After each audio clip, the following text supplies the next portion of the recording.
Dead breeze, we rap this shit. Where they pull them weapons quick and snitches be the death of it. Do you hear them? Here they come. Liquors balling out the slums. Here to tell you where I'm from.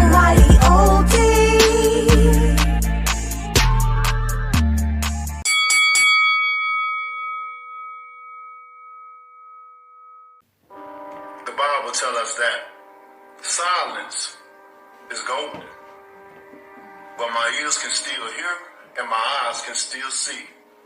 The Bible also tells us to be swift to hear and slow to speak. You see, what you don't understand, thief, what you did is what my people deal with all the time. Someone cheating them for providing their greatness into the world. But it's a burden that we cut off only to make us stronger. I saw in the first fight where Ricky Adam was pulling down your gloves to put your fist in an improper position. Y'all tried the same method the second time, but this time you scratched flesh out of my ears, which caused my ears to bleed. It's impossible for a brand new 10-ounce glove to bend, to keep a smushed in form, or to have loose space. I highly believe you put something hard in your glove. Something the size and the shape of an egg weight. Here's the reason why the side of my face swelled up in an egg weight form. And it left a dent in my face as well. But in the midst of it all, you still couldn't keep this king down. You would have had to kill me. In the end, it took a crab in a bucket referee and a disloyal trainer to throw the towel in just to stop me. Proverbs, the 6th chapter 30, 31st says, excuses may be found from a thief who steals because he is starving. But if he is caught, he will have to pay back 7 times what he stole, even if he had to sell everything in his house. And payback is coming.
What's good, YouTube?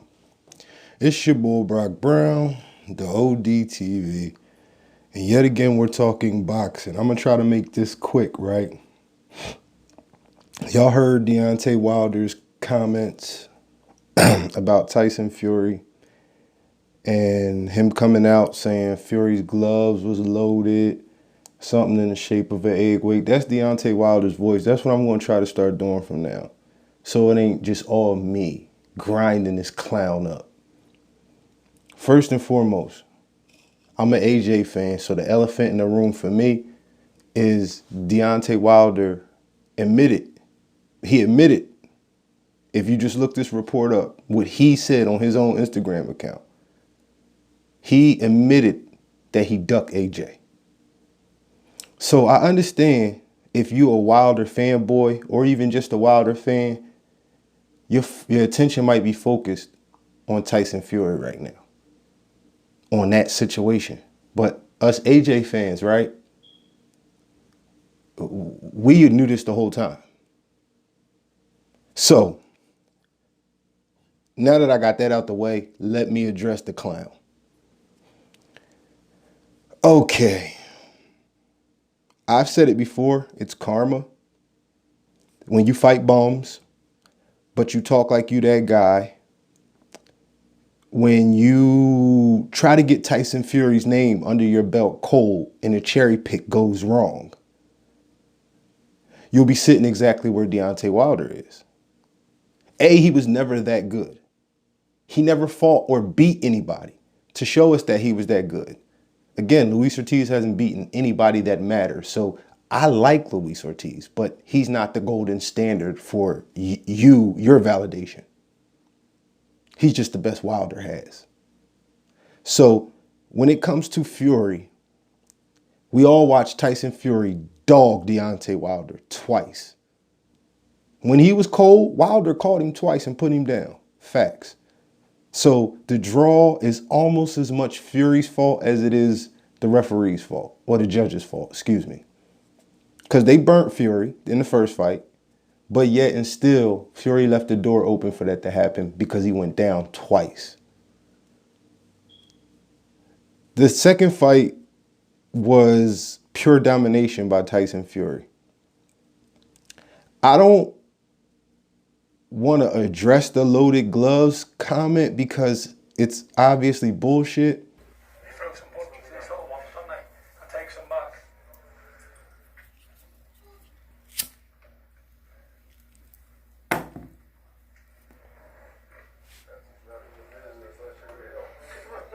And the west, the last one is on the west.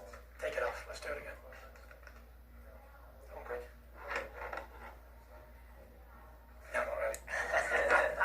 Doesn't matter. This is just a quick video to address all this foul play talk from Deontay Wilder and his team. I just read an article before saying that I might have had some blunt objects in my gloves. Yeah, two big 19 stone 7, 275 pound destroyers in each glove. So yeah, getting punched up the temple may do that to you. But you know, not unless Deontay Wilder's own trainer JD was in on a conspiracy as well, along with all the Las Vegas State Commission guys who never left the room. JD was in the room while I had my hands wrapped. He examined them. He was in there when I had my gloves put on, examined them. Yeah, and everybody else was in the room. They don't leave you. We all know this. So everybody citing foul play, bullshit. And the next time, I'll put a dent in his boxing career, end it, because it'll be 2 knockout losses in a row. Bye-bye forever. JD's, the trainer Wilder still has on his team, was in the room while Tyson Fury got his hands taped and his gloves put on. So not the guy that Deontay Wilder fired, Mark Breland. Not him. The guy who's still there, JD's. JD's was in the training room when Tyson Fury got his hands taped and his gloves put on. So you fired the wrong guy, Deontay. If there was a conspiracy, JD's had to be in on it. Let's start there when it comes to the loaded glove thing. Let's start there. Okay, you said he scratched your ear. That's why your ear was bleeding. So why was it blood in your mouth? He scratched your mouth too? Everybody who watched the fight, Wilder's legs were spaghetti strings and y'all all know it. So I don't know why we're going to sit here. And I mean, I know the people that's going to run with this. I know the people that's going to make because Wilder said it is validation. But I'm just going to point out quickly, he said it after the contract expired. That if you are a Wilder fan, that is the most damning piece of evidence that he don't want to fight. So let me get this right. When you had a contract written in stone, word is bond, legalized document, 100% foolproof, you didn't take the time to say anything you're saying now, nor did you take the time to go and set up the third fight. But instead, you waited until after the contract expired to break your silence and damn Fury, as well as challenge his honor and say that he should do you a solid because you did him one in the midst of calling him a cheater. So I just want people to take a step back, not be a fan of Tyson Fury or the UK, not be a fan of Deontay Wilder or America for a second. Leave Anthony Joshua out the equation. Why would you make these comments after the contract expired? I'm going to tell y'all, I see it a different way. I think he's guaranteeing there is no third fight.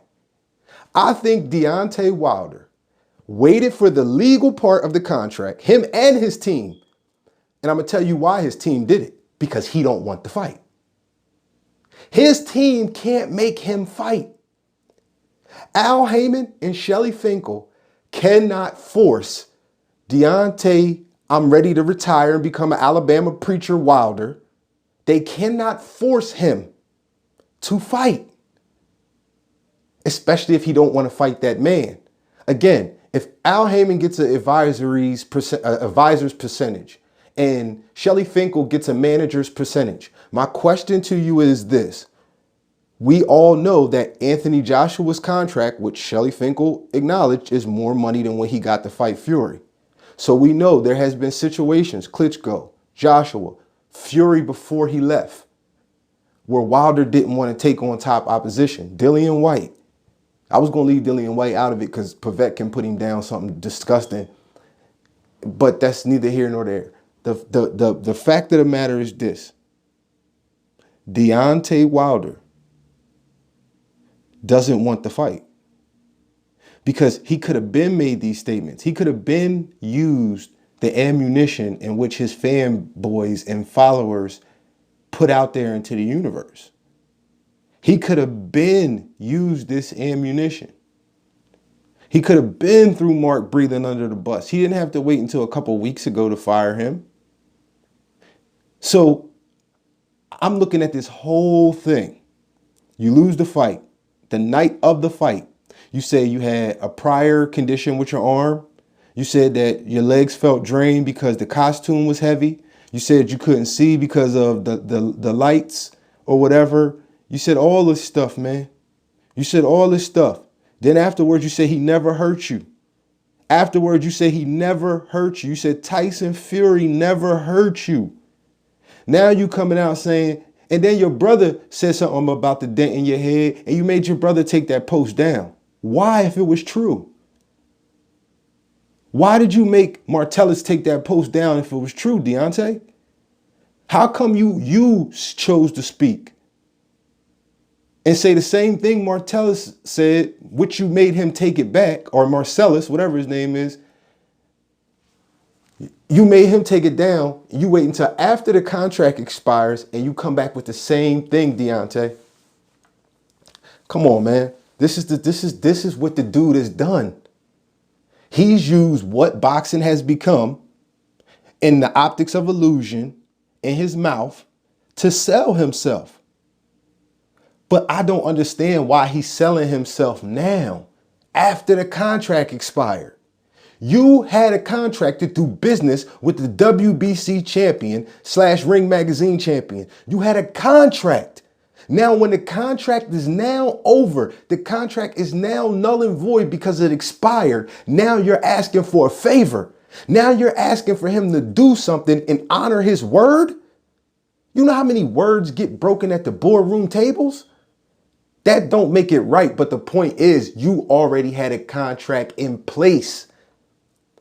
Why ask for somebody to extend you a courtesy when you had a strong as oak contract and you previously knew ahead of time when it expired, Deontay?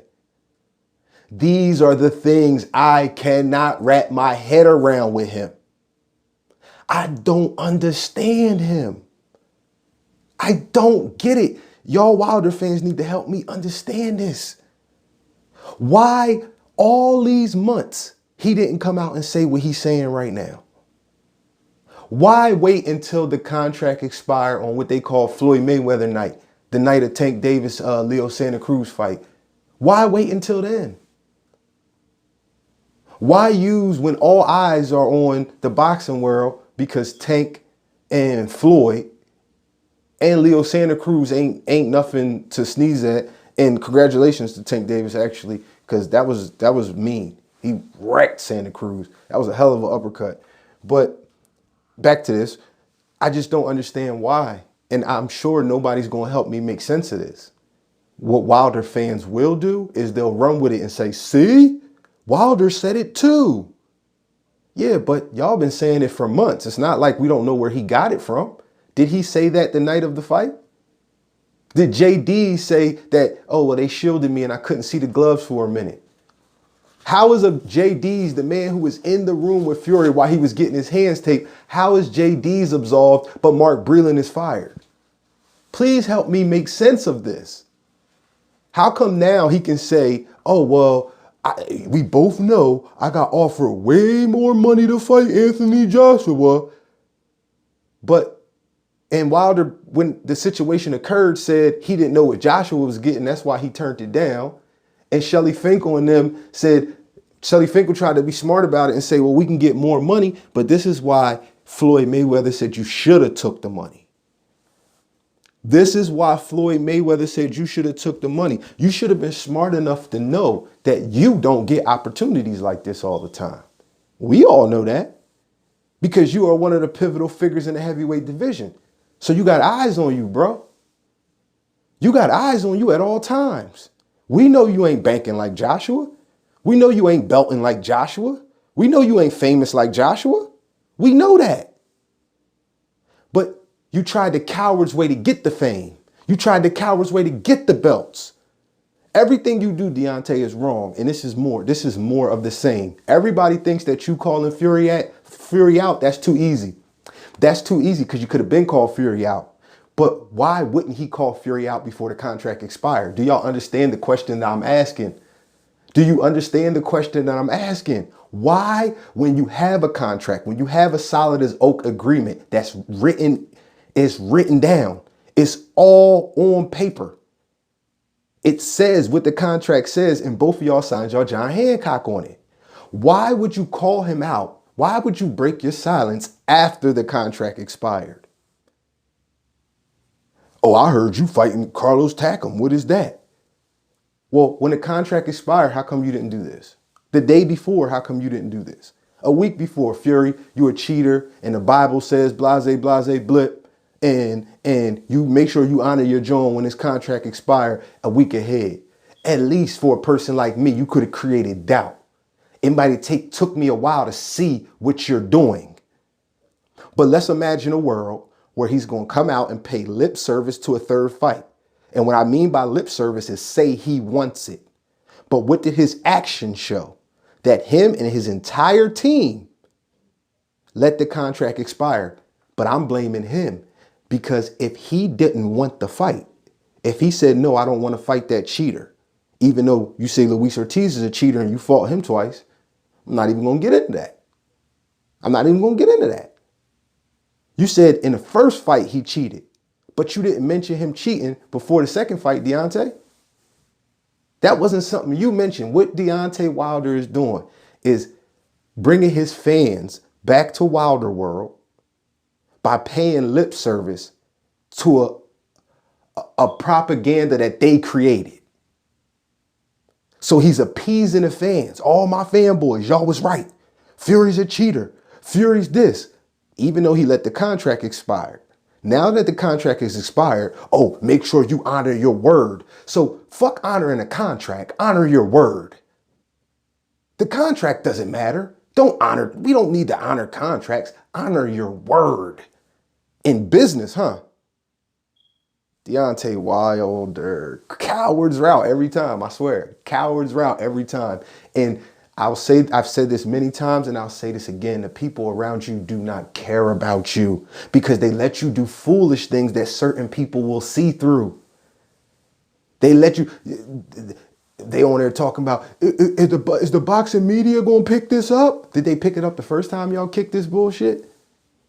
All it's going to do is damn Deontay Wilder, but he don't care. Because he don't want the fight.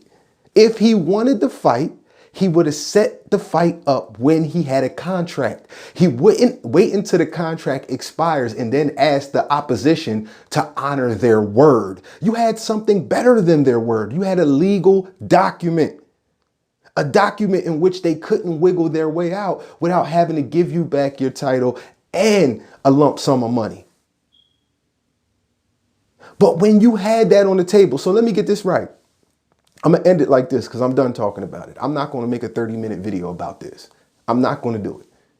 I'm going to end it like this. So at the end of the day, what Deontay Wilder wants the world to believe is that Fury is not a man of his word. So let's say in his hypothetical Wilder world, Fury says, okay, bum, okay, Dosser, I'll fight you. I'll fight you a third time. I just want y'all to understand. Then they would have to go into contract negotiations. Okay? Did y'all understand? Did that go over your head? I gave a little pause to try to let it sink in. So if Fury honors his word like Wilder is asking him to, he has to go back into the negotiation for a contract. Oh, a contract like the thing that Deontay Wilder just let expire. Come on, people. Come on. I know that Ness from the Boxing Voice and Fanon and Blue Blood and Ego and them. I know they gonna run with it. I know they're going to run with it and try to push it like, yeah, our champ is speak. The king is returned. But he didn't get a voice until after the contract expired. He didn't get his voice back until after he didn't have a guaranteed way of fighting Tyson Fury. And now he's asking for Fury to provide him with another opportunity. When you was at your lowest point, I gave you an opportunity. So now Kenny Bayless, the same referee who saved him from Luis Ortiz, because he wanted to check. He wanted to check the cut or whatever it was. Sent Wilder to his quarter, mid punches. You got the snake, the dude from the TV show where I can't think of his name right now. It's early in the morning. I'm sorry, but you got the commentator saying that that's not right, or maybe it was Paulie Malignaggi. Maybe it wasn't Sergio. Maybe it was Paulie Malignaggi. But they saying the ref shouldn't have did that. That same Kenny Bayless is now a snake. Mark Breland, the man who took you from a pup to a dog, as your fans believe you are. That man is now in conspiracy with you, but the man who was in the room when Fury got his hands taped and gloves put on was not. Al Heyman kicked out money. PBC kicked out money just like ESPN Top Rank kicked out money. But so everybody must have been against you, Deontay. You ain't lose on the card. You got stopped. And you say he was a snake for trying to save your life because you was non-combative. You was taking a beating. You wasn't fighting. You was just taking a beating. Like I said, man, blames other people, doesn't follow the structure of business even though he knows the structure of said business, turns down bigger money, turns down championship opportunities, took 30-something fights to fight anybody who had a decent name. Never ever said Anthony Joshua's name, and then after you went to his fight and seen how much money he make and how much publicity he had and how many people was in that packed house, you came back after your fight and said no more ducking, no more hiding, no more running. That's the same thing as if Keith Thurman would have used Floyd Mayweather's name and didn't want to fight him. Because that's what you did. When you was offered the bag, like when Manny was offered the bag from Floyd, Manny took the bag. You didn't take the bag. You talked about, I'm going to rock with these people over here for loyalty, and I don't know what the other dude is getting. You a clown, cuz.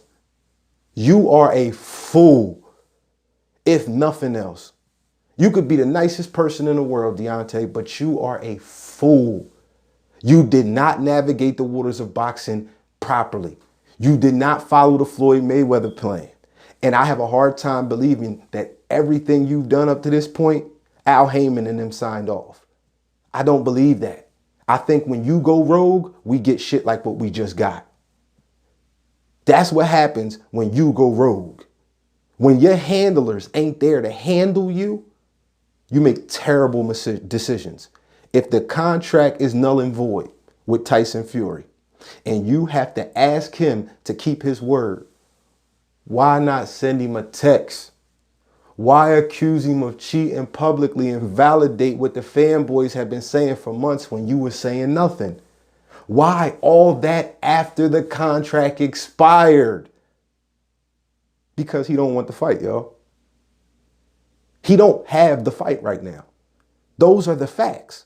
The facts is that the contract he had in place has expired and he does not have the fight with Tyson Fury. Those are the facts. And he comes out now, after he doesn't have the fight anymore, accuses him of cheating and damns him and tells him to keep his word. Y'all believe that shit if you want, man. We ain't buying that. We ain't buying that at all. Brock Brown, the ODTV. Peace.